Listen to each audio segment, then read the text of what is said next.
Okay, it's a late morning. I've overslept doing my morning dump, so I thought I'd incorporate this Dick-Tales from the toilet into this actual series of clips. So, okay, now we're on page 201 of Robertson Oosting's The Ecology of the Venus Flytrap sort of paper.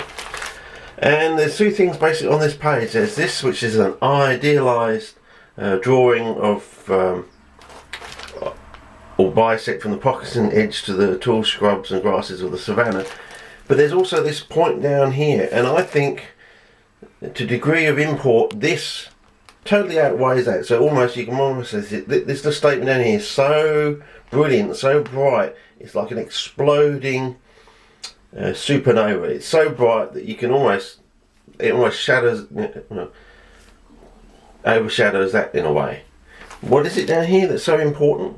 I don't know if you can see this. I've got this on Beach Night Scene Indoor, so I don't know whether it's picking up or not. But it says, if I can read it out, because it's under fluorescent pen. Blah, blah. It talks about the roots. They are unbranched and bear long, persistent root hairs. The rhizome lies in a slightly inclined position, 2.5 to 4 centimeters below the soil surface, with the growing point at the lower end. Well, that's another interesting point, isn't it? The actual growing point is lower down in the soil. So it's basically trying to grow deeper into the soil, that's for a start. But it's this statement about long, persistent root hairs. So what do they mean by persistent? Well, I would assume they mean that the root hairs stay on the roots for the life of the roots. In other words, for the whole season. Every season it puts down a new set of roots. But I don't know if you know this, if you've actually dug up enough Venus flytraps over time, you'll realise that every new leaf will eventually develop a root, but the root doesn't start developing on the new leaf straight away. It takes a time for the root to, for the new leaves to grow, and the root develops on the base of the leaf later on as it gets pushed back along the rhizome sort of thing.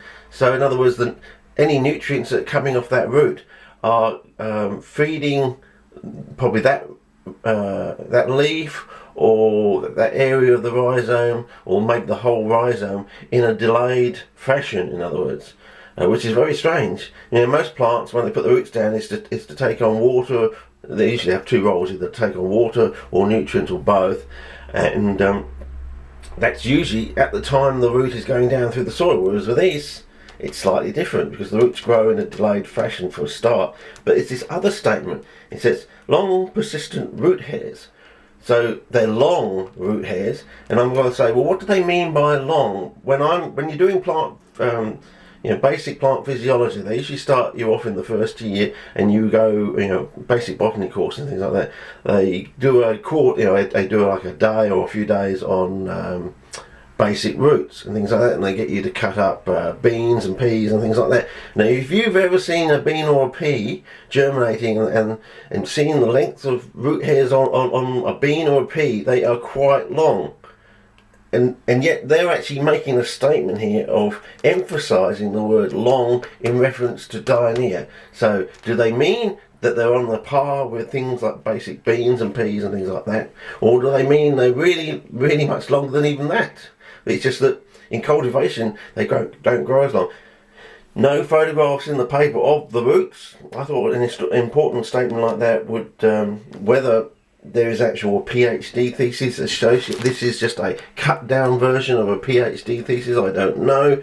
But it's getting to the stage where it's probably going to be worth actually trying to hunt something like that down and order a copy from the United States or something like that. Because if it is a PhD thesis, they may actually have some photographs, and we'll be able to see a photograph of what they call long persistent root hairs. Are they the normal size of a bean, which is, I would say, a lot longer than you often see in cultivation, or I have over the years? Or do they mean they're even longer, which is even amazing? But no reference to the coloration. I have seen long so-called long persistent root hairs coming out on a Drosera binata, but coming out from the stipulate rosette as the stipulate bud reflexes backwards. I've seen 3 roots come out over basically a 2-week period, 2 on one side and 1 on the other, and they were red roots, but they were covered with these lovely crimson red root hairs. So there is a possible connection here, and I'm thinking those red root hairs eventually go to that nice nut brown fawn colour. I would suggest, hazard a guess. Anyway, that's something for you to contemplate. That's an important point. In the wild, Dione has long, persistent root hairs, which is very strange compared to our cultivation, I would say. And there was a few questions as what they mean by long and what do they mean by persistent. We can only make assumptions because they don't actually explain it in the paper what they mean by those statements. Okay, and there's sort of like a thing at the back of the paper saying, these are the words we use. This is what we mean by persistent. This is what we mean by long. Sort of thing. What do they call that at the back? I've forgotten the name. Some Latin name they use for things like that. Anyway, now this is the idealized transect. So this is like the large areas sort of compressed down. It's even the smaller ones expanded up. I suppose you could assume. And they have the list of this vegetation here. Now, what is strange with this vegetation is they said they could find no.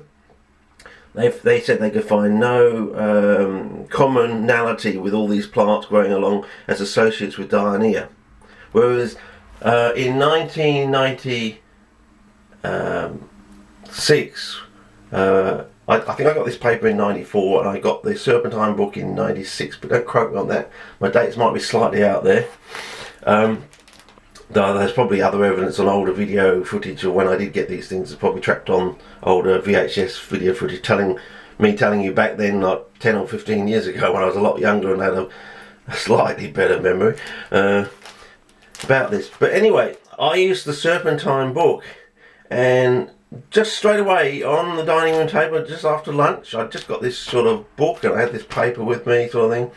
And because I was going through reading this paper, all different styles, trying to get the information out, and I just looked up these things in the back of the book, of the Serpentine book, and there was a commonality. There was almost like there's a one-to-one correspondence. If you said that were there any plants in the same genus related to these ones that had serpentine relations, you got 100% correlation. So every one of these plants associated with Dione has some sort of serpentine relative, either another species or another one in the same genus, sort of thing. So well, that's what. Hang on, I wrote it down. I think, what was it? Note that the species of coping with. Where did I get? On one of these pages I actually wrote down at the time the actual statement that I came. Hang on, maybe it's up there. No, that's about a street restrictor being able to be ignited only 3 hours after being rained upon, which I think means that bushfires are going to be quite prone in lightning strike areas. And this is something, and it also produces phenolics that are known to impede blah blah. Oh, this was about the Vaccinium oxycoccus being the new name for the old term oxycoccus in the Vacciniaceae family. Anyway, when I get to that page where it's written on, it's probably written on the very next page, or something. They probably turned over and wrote it then, or something. Or maybe it's actually on the back of the page. But we'll get to that when I get it out of the plastic. But at the moment, you just trust me on that. But I have written it down. I did write it down on the paper at the time, on the very day back in, was it 96 or 98, when I was actually doing this sort of thing.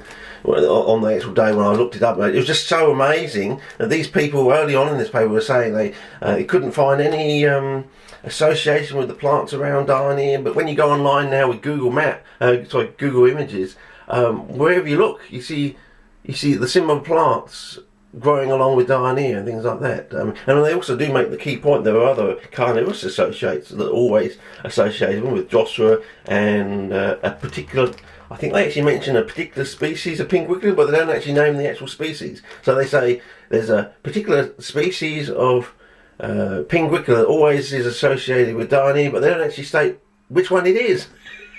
Which is crazy. You make an important point there about, talking about Dione associates, and they talk about sundews and Sarracenia, and they specifically mention that there's a particular species of pinguicula that is quite often found with Dione, but they don't actually state which species that is, which is just infuriating when you're reading something like this, trying to get all the salient relevant details you can make some sort of connection. But anyway, I looked these things up here, and we're probably going to have to go more another separate clip on this actual. It's so condensed. There's so much information condensed here, and there's a lot of basic hidden information in this diagram that, I don't know, you might just sort of not even see it. It's so condensed.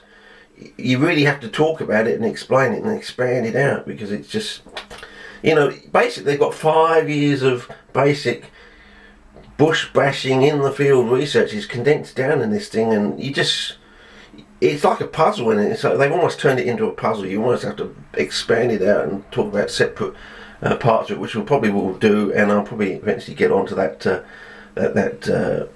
well, what do you call it, a statement or equation of the relationship to these Dioneer associates to the Serpentine book. We may actually get the Serpentine book out, and I'll look up the things again, because, you know, the book hasn't gone anywhere. The connection with these associates hasn't gone anywhere. It's going to be the same today as it was back then, unless they've discovered even some new ones that are Serpentine tolerant and, in quotes, responsive. Okay, anyway, I think this has gone on a lot long, so the key point to get there is, in the wild, Dioneer has long, persistent root hairs, and also the other thing, which we'll probably get to show you on a separate clip when I go through the actual Serpentine book and show you, each of these names has a relationship in the Serpentine book. I mean, that's just too much of it. To me, that was too much coincidence. And then I would make the caveat that that book came out in the 90s, it came out in the 80s, and I got it in the 90s sort of thing, and they probably didn't have access to that book. But on the other side of that, one of these two people did a book about 15 years before they did this study, assuming it's the same person with the same initial, wrote a book, I think, before the war. This was actually after the war. I think he wrote a book before the war on world vegetational types. If it's the same person, I mean, you know, how many Oostings out there do you know? How many Henry J. Oostings out there do you know? I mean, he wrote a book on world vegetational types, so he should have known about serpentine vegetation. He should have known about heathlands and all that sort of thing. So he should have known to actually go and look up some of the, maybe back then only a few of these names would have been known to be serpentine associates, or have relations to serpentine associates, but that should have been enough for him to get him started to do some further, deeper research. So I think, in a way, I tried to give the benefit of the doubt and say, oh, you know, it was long before the book was published, and all the, as the book mentions, all the literature is in other languages and things like that. But then again, he did write a book on world vegetational types. So, having tried to give him the benefit of the doubt, on the other side, if it is the same person that wrote this book on world vegetational types, you've got to say, nah, he didn't try hard enough. End of story. Okay, over and out.